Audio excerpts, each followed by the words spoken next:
سوێر خوشید عزیز عەبدوڕەحمان عزیز عەبدولقادر محەممەد عەلی لە دایکبووی شاری کفری بێگومان ناوم ناسراوە بە شەماڵ خوورشید یان هەر لە مناڵیەوە ئیسا ئەوانەی لە دایرە و لە دەشت و هەر بە شەماڵ بانگمەکەن. ئێمە لە ئەسڵە لە بناری ئاژداغەوە هات ینی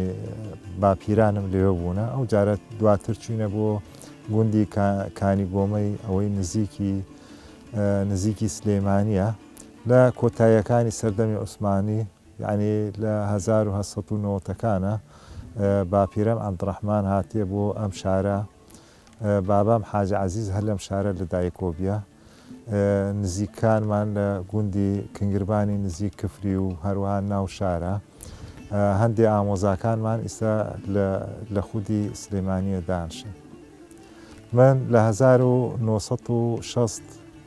لەدایک بوومە خوێندنی سەرەتایی و ناوەندی و دوا ناوەندی هەر لەم شارە تەواوم کردووە.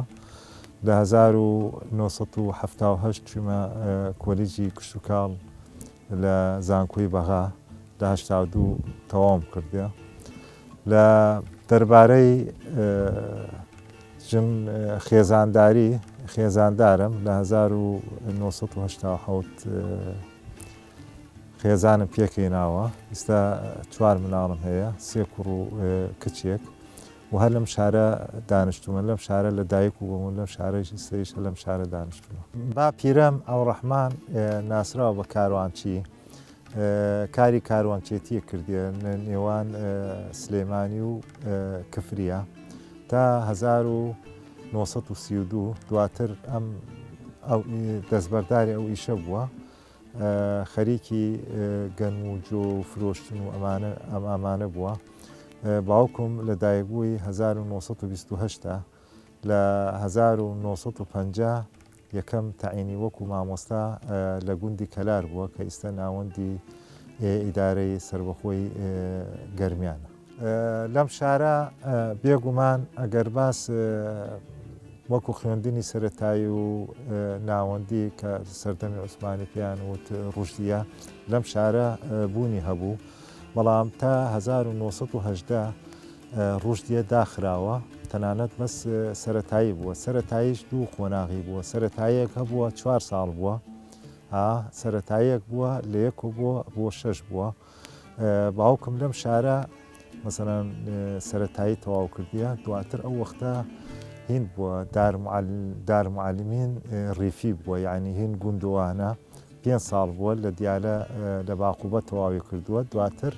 مەسەڵەن تەعین بووە. بێگومان ئاستی خوێندنی ئەو وەختە یعنی بەراورد بکەی بۆ ئیمڕۆ یعنی زۆر بەهێزترە یان هەندێک کەس بوو سەف 2 ئیبتیدایی تەواو نەکردوویان 3 ئیبتیداییان سەرەتایی سەرەکەی لە ئاستی داڕشتن و قسەکردن و نووسین و هین بەهێزتر بوو بەڵام بەداخەوە ئیمڕۆ ئاستی خوێندن یعنی بەراورد بۆ ئەو ڕۆژانە لاوەستر بووە ئەمەیش وەکو دیاردەیەکە هەر وەکو لە سەردەمی پاشایەتی و حتاکو ئیمڕۆ ئاستی خوێندن بەرەو لاوازیە ڕوان. من لە 1970 لە کۆلیجی کشتوکاڵ وەرگیرام بێگومان ئەو وەختە ژمارەی کۆلیج وەکو ئیمڕۆ نووی سەر لە هەر قەزایەکە و لە هەر شوێنێکە مەسەن کۆلیجە کریا زیاتر مەسەن بەغا هەبوو لە بەغایش مستەنسریە هەبوو مووسڵ هەبوو لەگەڵ بەسرە و لەگەڵ هەولێرە یعنی جامعی مەسەن سەلاحەدین ئێمە نزیک لەو کۆلیجە زیاتر لە 2000 خوێندکار بوو چی وەکو لە هەردوو ڕەگەزە لەو 2000 لەوانەیە زیاتر لە 100 کەسی کورد بوو کاتێ خەڵک دهۆکماندا بوو هەولێر سلێمانی کەرکووک خانەقین ینی منتقەی گەرمیان ئەوانە ئێمە پەیوەندیمان زیاتر بتەو بوو لەگەڵ کوردەکانە هەروەها لە هەمان کاتە لەگەڵ عارەبەکانە چ شیعەبێ چ سونە بێ یان تورکمانەکان ینی پەیوەندیمان زۆر بەهێز بوو لە ئاستی زمانەوانی کێشەمان نەبوو بە تایبەت ئەوانەی مەسەڵەن گەرمیان چیە بە زمانی عربی بێت چ بە زمانی تورکمانی بێت پەیوەندی کۆمەڵایەتی یان پەیوەندی نێوان نەتەوە و ئاین و ئاینزاکان یعنی لە سەردەمی کۆن زۆر بەهێز بوو زیاتر پەیوەندی ئابووریش یعنی ئێستا مەسەڵەن لەم شارە بێگومان وەکو زۆربەی دانیشتوانی کووردە لە هەمان کاتە ژمارەیەکی بەرچاو مەسەڵەن تورکمانی لێیە بەڵام وەکو قسەکردن وەکو زمانی تورکمانی ئینتر بوو زاڵتر بوو هەروەها لە دەور کفریش مەسەڵەن چەندین دەیان گوند عارەبی لێ توانین بڵێن زۆرینەی قەرەتەپا گوندەکانی عارەبە بۆیە پەیوەندیەکی بەهێز بوو یان تەنانەت ژن و ژنخوازی نێوان کورد و تورکمان و عارەب و ئەو فەرقەنەوەی بەڵام دواتر ڕۆژ بە ڕۆژ مەسەڵەن دەستی دەرەکی مەسەڵەن وەکو بڵێن دووەرزل هێزەکان دووەل ئەقلیمیەکان ئەوەهایان کرد کە ئەو ناکۆکیە مەسەڵەن ناکۆکی بخەنە نێوان نەتەوەکان بۆ نمونە تا 58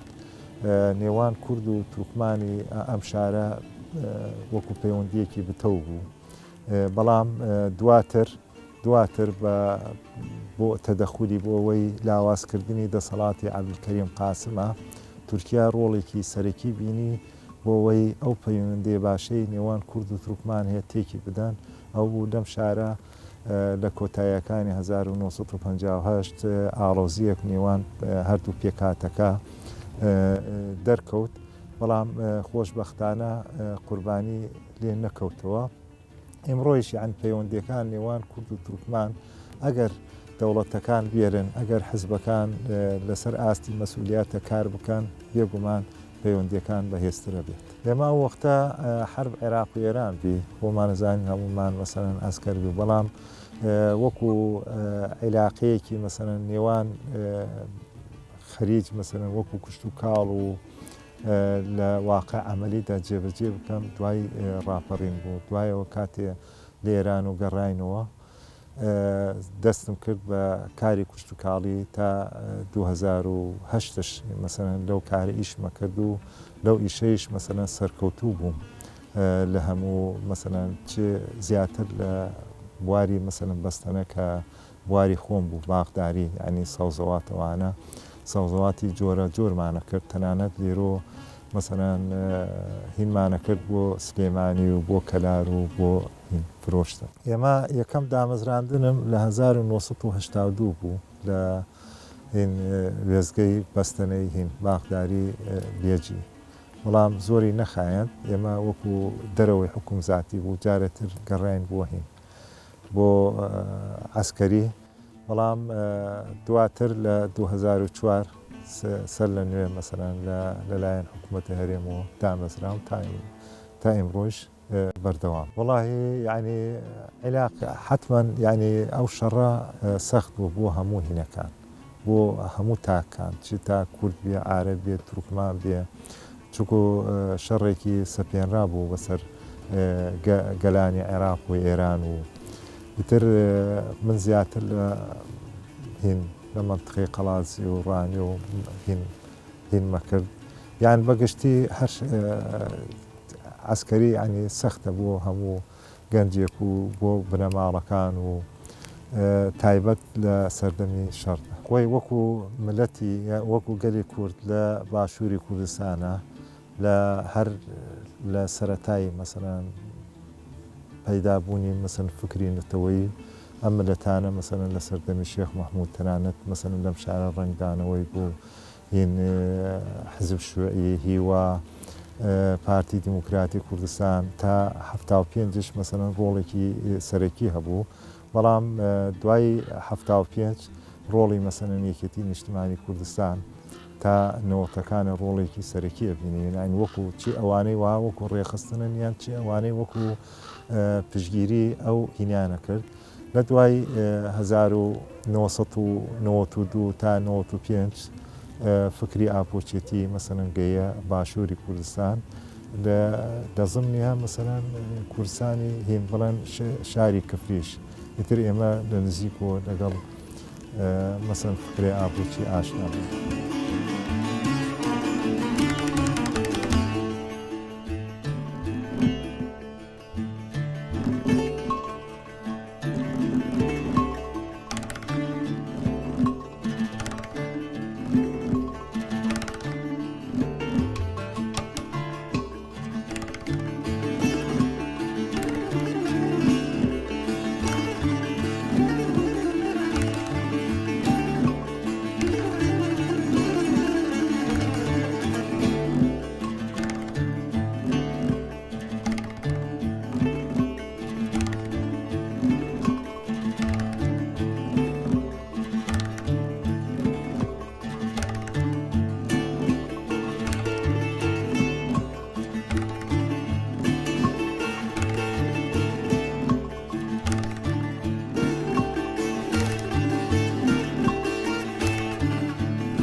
من هەر وەکو ئەو جارەکە باسم کرد لە بواری کشت و کاڵە ئیشمە کرد بەڵام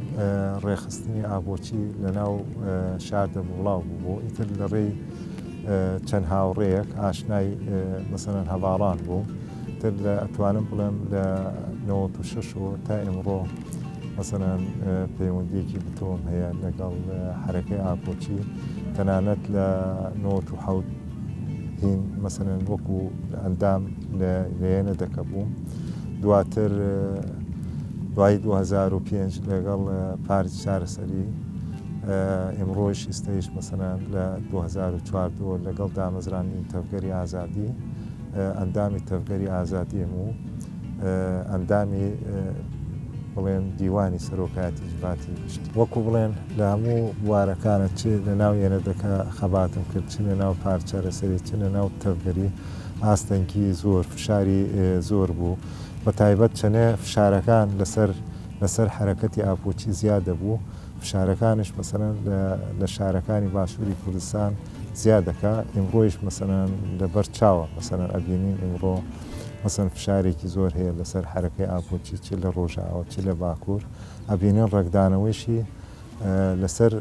باشووری کوردستان و بە تایبەت مەسەرەن ناوچەی گەرمیان بە کەفریشو ئێمە ویستمان لە 2009 بەشداری هین بکەین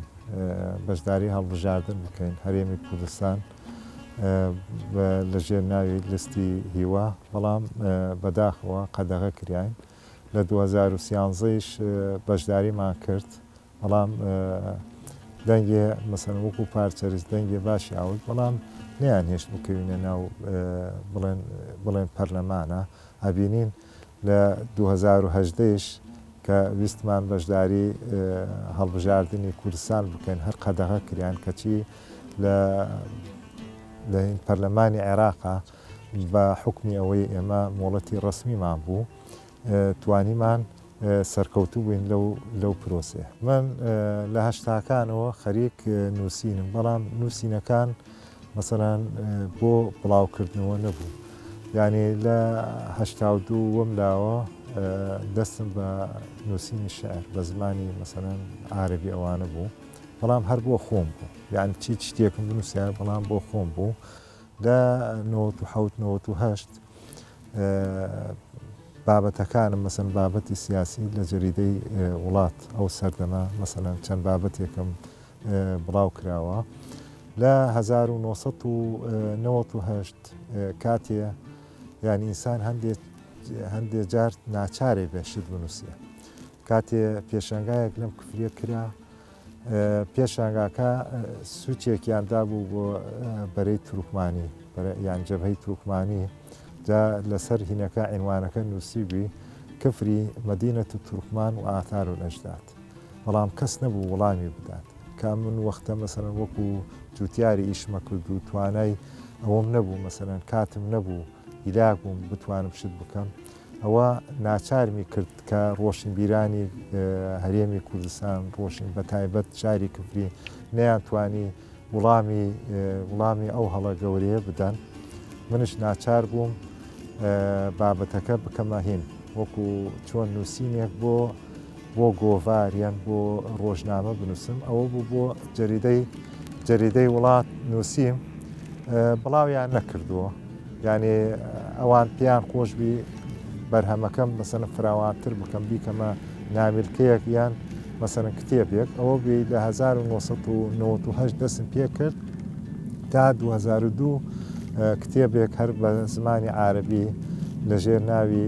تاریخ منطقة صفحات من تاریخ منطقة کفری لە 2002 گەیاندە چاپیستەیش مەسەرەن یعنی ڕنگدانەوەی زۆر بوو یعنی توانیم ئەو هەڵەیە کەوەها بەرەی تورکمانی مەسەرەن ئەو هەڵەیە کرد و هەروەها ڕۆشنبیرانی کفری و گەرمیان بێدەنگ بوون توانیم وەڵامی ئەو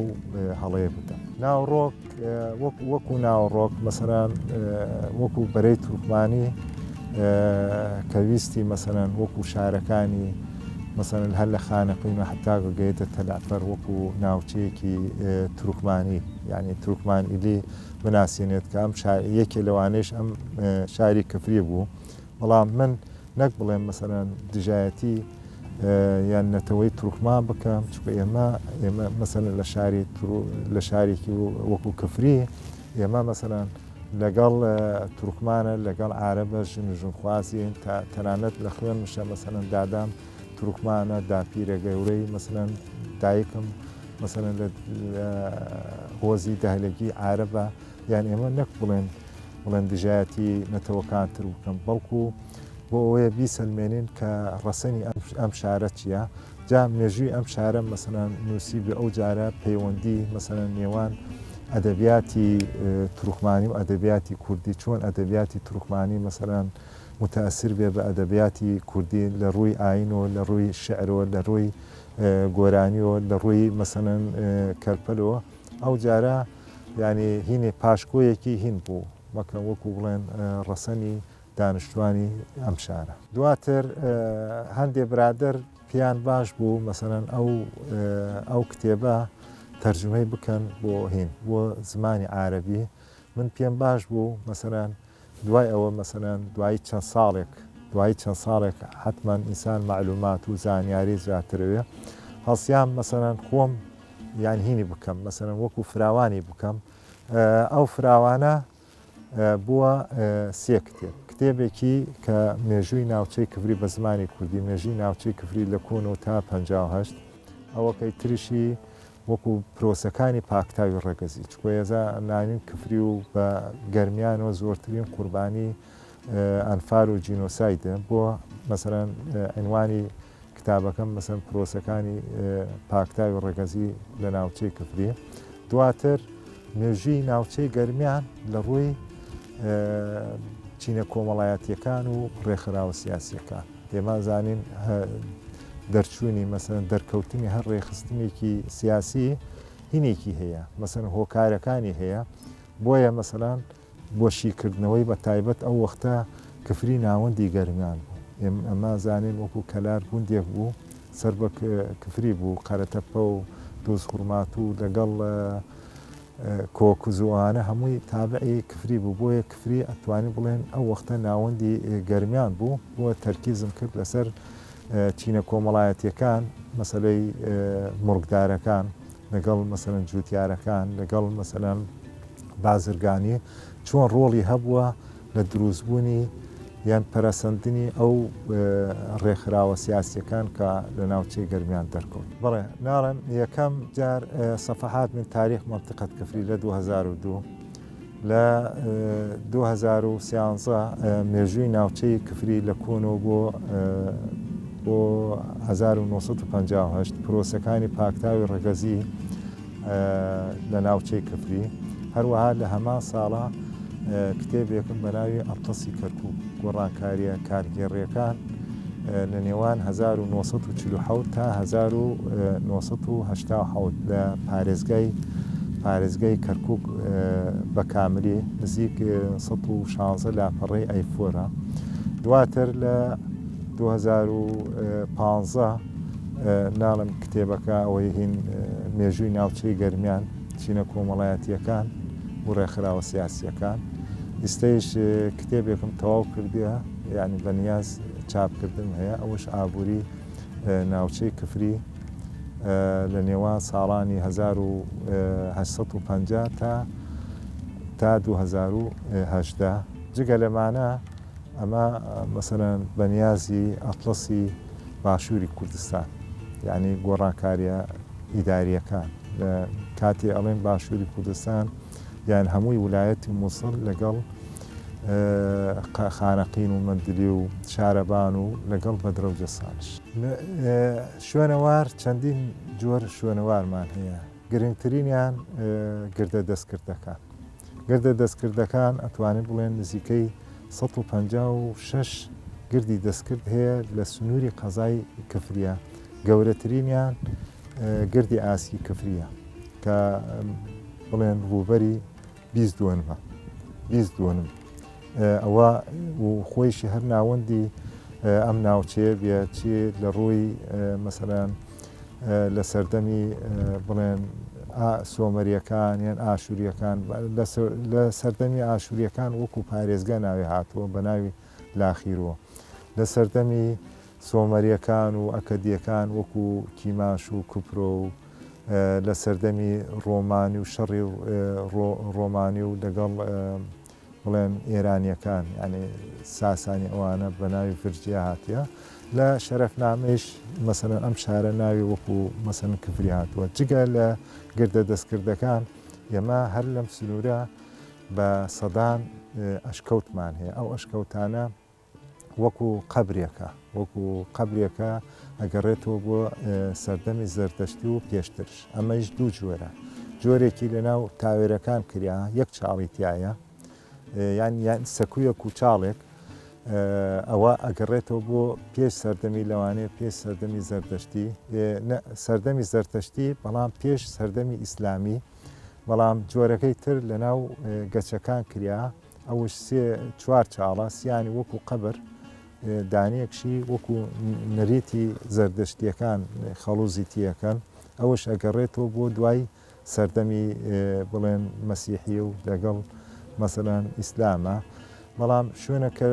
جگە لە ئاسەوارەکان ئێمە کارێزمان لایە گرنگترینیان مەسەلەن کارێزی مەحسوناغا کەوەها ئێستا ئاسەواری لە ناو شارە ما مەسەلەن چاڵەکانی ما و چەند و دەیان کارێزی تر هەر گوندێک هەیە هەر بە ناو کارێزە تا 75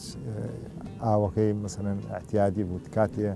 هینیان جادەیان دروست کرد تەپخ بوو ئێستا ئاوەکەی دەرناچێ جگە لەوانە ئێمە ئەتوانین بڵێن بە سەدان بە شوێنی کەلەپوریمان هەیە کە یەکی لەوانە ئەمە ئاسیاوی لە پشتمانە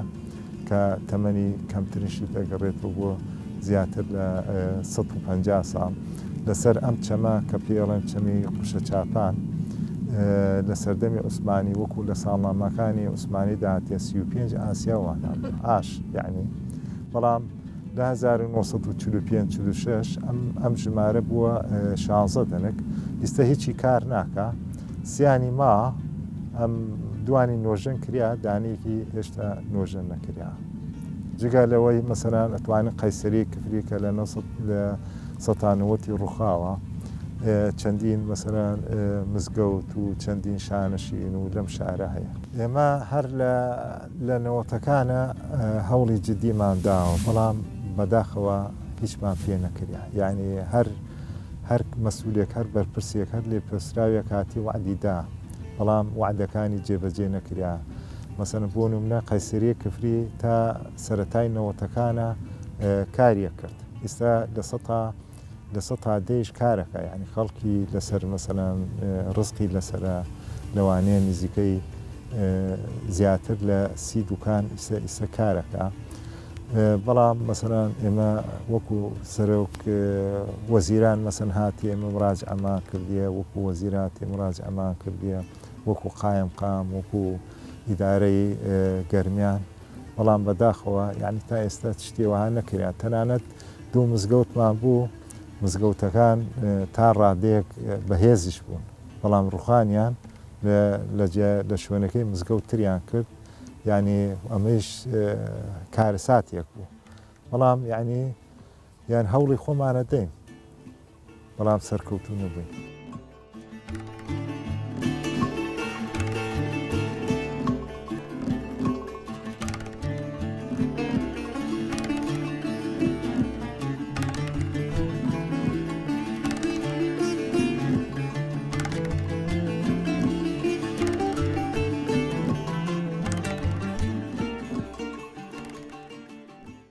ئەمە ئاسیاوی برایم بەگە کە باڵەوە مەسەلەن نووسراوە ئاسیاوی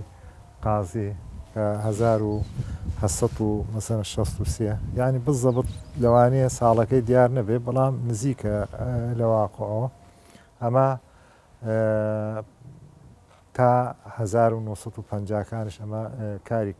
کاری دەکرد دواتر کاتێ بە پێشکەوتن دەرکەوتنی کارەبا و مەسەلەن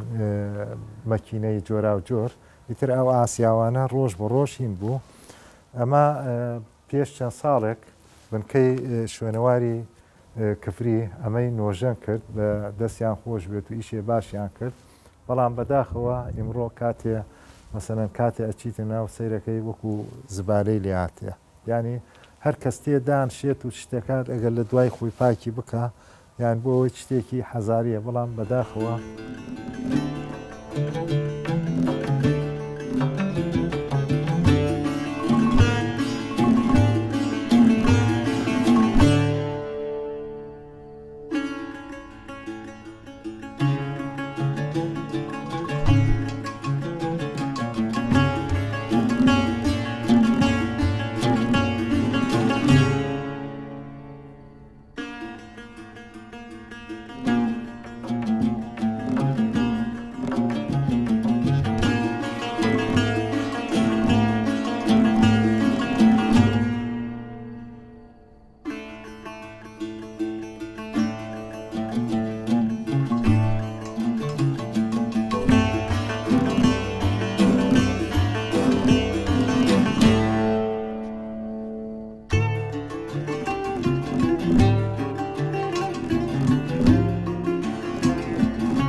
لێرە بەنداوی باوەشە سوارە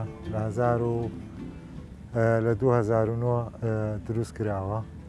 ئەم بەنداوە لەسەر چەمی کفریە. ئەو چەمە لە دوو لق پێکتێ، لقی قوشە چاپان کە لە تووکن و ئەزقاور و تێبوو ئۆمەربل و لەسەر چوار شاخوانە، لقەکەی تری لقی بەکرەشەلە کە لە سەروی گوندی گۆبان یەکتری ئەگرن. ئەم شوێنە پێشتر ئێمە کاتێ منداڵ بووین و گەنج بووین ئاهاتینە ئێرە بۆ مەلەکردن، شوێنەکەی هین پیانوت پیرەگۆم. جا زیاتر مەسەرەن لە هاوینانە، لە زمسانە کەس مەگەر بەس بۆ سەردانەوانە، بەڵام لە هاوینانە هەفتانە مەسەرەن ئاهاتین لێرە مەلەمانە کرد، چ لێرە چ بوغازی ژێرهینە. ئەم بەنداوە بێگومان سوودی زۆرە بۆ کفری ئەگەر بەباشی یعنی پرۆژەکە تەواوکاری بۆ بکرێ. مەسەرەن بۆ نمونە ئێمڕۆ 1000 دۆنم زەوی پشتاوی کەرتی 16 کفری کردێ بە بەراو، بەڵام بەداخەوە تا ئێستا کارخی نییە بۆ ئەوەی بتوانین ڕێخستنەوە بۆ بەشە ئاوەکان بکەن، بۆ ئەو کێشەمان هەیە. هەروەها ئەتوانێن لەم سەدا ئاوی مەسەرەن خواردنەوە بۆ شار دابین بکەن، بەڵام ئەوەیش هەوڵ دریا، بەڵام تا ئێستا جێبەجێ نەکریا. هەروەها دەتوانرێ مەسەرەن لقێک بۆ دەشتی قەرۆغڵان و 12 مامش بوون، هەر ئەتوانن لەم سەدا سوود ببینن. بۆ ڕووی گەشتیاری بێگومان بەنداوەکان شتێکی گرنگە بۆ گەشتیاری، بەڵام تا ئێستا پرۆژەی گشتی نەکریا. یعنی ئەوەی کریا مەسەرەن هەر لە ئەوبەریەوە تاکو ئێرە هەر کەس شوێنێکی داگیر کردیە بۆ خۆیەتی، یعنی کەس ناتوانێت مەسەرەن بڵێن ئایلەی بووە ئیلا ئایلەی تایبەتی خۆی.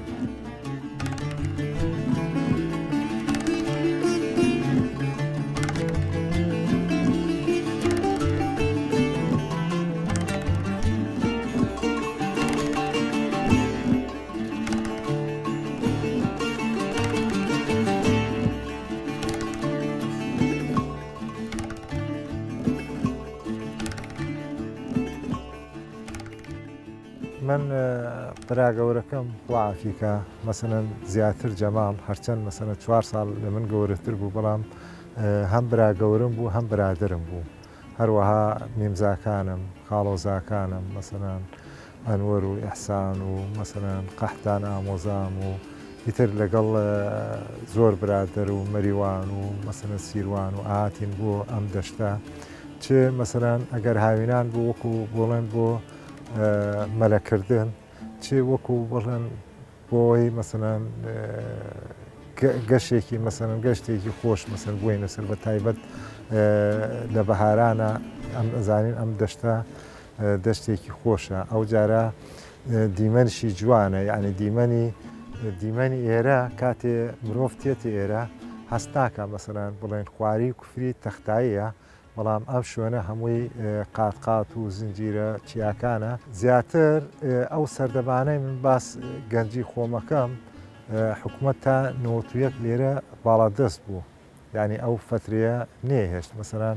لە هەفتا بۆ 1970 لەبان باوەشا سوار زیاتر هی نەکریا یعنی نەورۆزە کریا ئەو جارە لە نەوەتەکان ڕوودا نەورۆز لە قەرەوەغڵان لەسەر شاخەکەی مەسەن قەرەوەغڵانە کریا لێرەیشە مەسەن ئەمە چەند ساڵێکە لێرە وەکو ئاهەنگ لێرە ئەگێڕێت مەسەن هین بۆ یادی نەورۆز ئەوانە بەڵێ بەرهەمی ماسی لێیە